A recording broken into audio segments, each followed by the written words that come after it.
अस्सलाम वालेकुम, welcome back to my channel. कैसे हैं आप सब? आई होप इंशाल्लाह आप सब खैरियत से होंगे, अपने घरों में ठीक ठाक होंगे, बहुत खुश होंगे। तो अभी है जी रात का टाइम और मैं अपना व्लॉग जो है वो नाइट से स्टार्ट कर रही हूँ। अपनी नाइट रूटीन में आप लोगों को थोड़ा सा दिखाना चाह रही थी कि अभी इस टाइम जो है वो तकरीबन रात के 8 बज रहे हैं। और आज दोपहर में ये था कि मैंने बनाई थी आलू और गोभी। आलू गोभी ये है कि हमारे घर में जब वो दोपहर को ही बस जब फ्रेश बनाते हैं तो उस टाइम तो फिर भी थोड़ा सा खा लेते हैं, बच्चे भी और हस्बैंड भी, बाकी हम सब भी, मतलब मैं और मेरी मदर इन लॉ। लेकिन रात टाइम में तो हमेशा यही होता है कि हस्बैंड मुझे कहते हैं कि आप जो है आलू और गोभी का जो है वो पराठा बना के दें।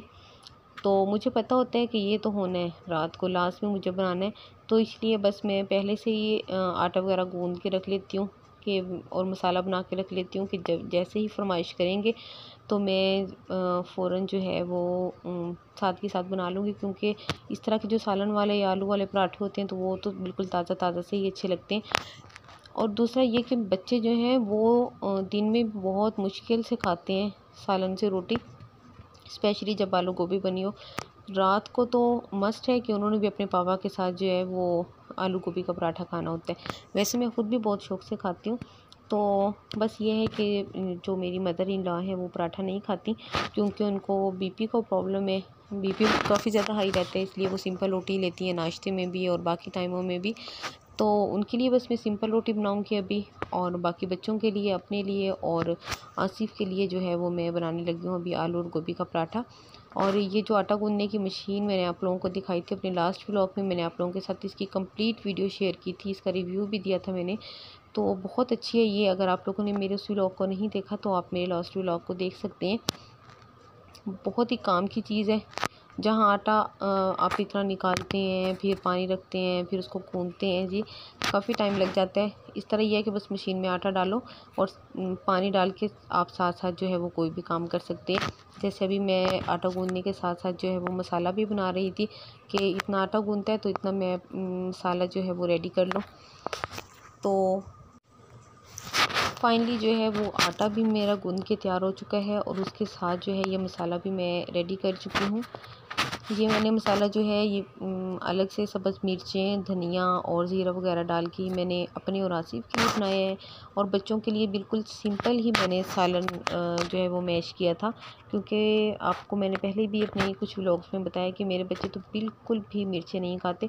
हालांकि मैं बहुत कोशिश करती हूँ, जैसे भी माह छोटी है तो मेरी कोशिश होती है कि मैं इसको आदत डालूँ नमक मिर्च खाने की, लेकिन फिर भी नहीं खाते, ये बिल्कुल भी नहीं खाते। जहाँ बस थोड़ी सी मिर्चें लगती हैं तो फ़ौरन जो है ये खाना छोड़ देते हैं। इसलिए मेरी ट्राई होती है कि मैं नॉर्मल ही बिल्कुल मिर्चें रखूं ताकि बच्चे भी शौक़ से खा लें।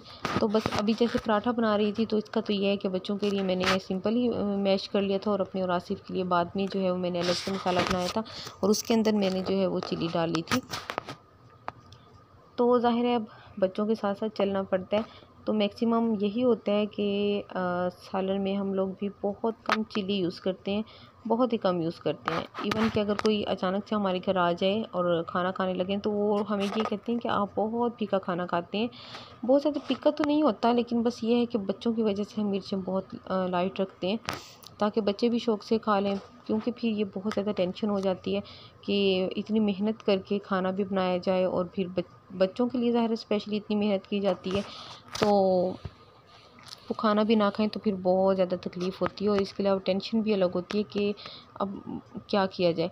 इसलिए मैं जो है वो मिर्च नॉर्मल रखती हूँ। इवन कि नमक भी हम बहुत कम यूज़ करते हैं, क्योंकि मैंने आपको जैसे बताया है कि मेरी जो मदर इन लॉ है वो बीपी की पेशेंट हैं, तो उनका बीपी काफ़ी ज़्यादा हाई रहता है, तो इसलिए हम लोग नमक भी कम यूज़ करते हैं। अगर कोई शोरबे वाला सालन होता है तो उसमें तो हम लोग जिन्होंने थोड़ा सा ज़्यादा डालना होता है तो वो डाल लेते हैं। वैसे तो हम सबको ही अब कम नमक की आदत पड़ गई है। वैसे भी अच्छी बात है कि नमक जो है वो कम खाना चाहिए, कि ख़ुद भी एहतियात करनी चाहिए इंसान को कि अगर बीपी नहीं हाई होता तो फिर भी नमक जो है वो कम ही रखें, तो अच्छी बात है। तो बस ये है कि मैं बनाने लगी हूँ पराठे, और अंदर जो है वो बच्चों ने बहुत ज़्यादा शोर किया हुआ है, क्योंकि अब्दुल्ला और जो है हुरिया वो आगे पीछे की एज के हैं, तो बस उन दोनों के आपस में अगर खेल रहे हैं तो बस खेल रहे हैं, अगर लड़ पड़े तो बस फिर लड़ पड़े। और फिर मोहम्मद और माहा है तो उनकी भी एज में जो है वो थोड़ा ही डिफरेंस है, लेकिन उनकी भी बहुत ज़्यादा लड़ाई होती है। मुझे भी कमेंट्स करके ज़रूर बताइएगा कि आप लोगों के अगर बेबीज़ हैं तो आप लोगों की बेबीज़ की लड़ाई होती है या नहीं। तो मेरे बेबीज़ का तो ये है कि अगर वो खेल रहे हैं तो बस कंटिन्यू खेल रहे हैं, और जहाँ लड़ पड़े तो बस फिर चारों की एकदम से लड़ाई शुरू हो जाती है। अभी मैं चारों को बिठा कर आई थी अपनी मदर इन लॉ के पास कि आप इनको थोड़ा सा बिठाएं, तब तक मैं इनके लिए पराठे बना के भेजती हूँ। तो अभी एक और चीज़ मैंने आप लोगों के साथ शेयर करनी थी कि पहले जो मैं पराठे बनाती थी वो मैं इस तरह बनाती थी कि 2 छोटे-छोटे पेड़े बना के और उसके अंदर मैं रखती थी सालन, जैसे कि अभी मैंने पहला पराठा बनाया है। तो पहले मैं उस तरीके से बनाती थी, लेकिन बाद में एक दिन मैंने सोचा कि ये जो मार्केट से हम लोग बाज़ार से मंगवाते हैं पराठे, उसके अंदर चारों तरफ मसाला लगा हुआ था, तो ऐसा कौन सा ट्रिक है कि वो किस तरीके से पराठा बनाते हैं। वैसे मैंने ख़ुद से कभी जाकर नहीं देखा कि वो किस तरह से पराठा बनाते हैं कि उसके चारों तरफ मसाला लगा हुआ होता है, क्योंकि मैं शुरू से पराठा जो है वैसे ही बनाती थी कि 2 तह लगा के और उसके अंदर मसाला रखती थी। तो एक दिन वैसे ही मैंने अपनी थोड़ी कॉमन सेंस इस्तेमाल की, तो फिर मुझे आइडिया हुआ कि वो इस तरीके से बनाते होंगे।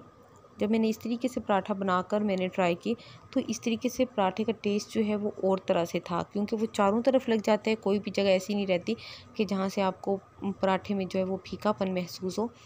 तो उसके बाद ये है कि फिर मैं अपने लिए और हस्बैंड के लिए, बच्चों के लिए भी मैं इसी तरीके से बनाती हूँ। ये तो मैंने सिर्फ आप लोगों को डिफरेंस दिखाने के लिए आज मैंने ये 2 तह वाला पराठा बनाया है, वरना काफ़ी टाइम हो गया मैं इसी तरीके से पराठा बनाती हूँ। और आप यकीन करें कि इस तरीके से जो पराठा बनता है वो बहुत मज़े का बनता है।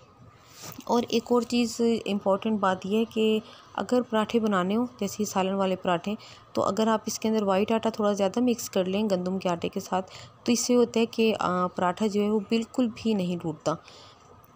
तो मैंने भी जब पराठे बनाने होते हैं तो मैं स्पेशली जो है वो इसके अंदर वाइट आटा जो है वो ज़्यादा मिक्स करती हूँ।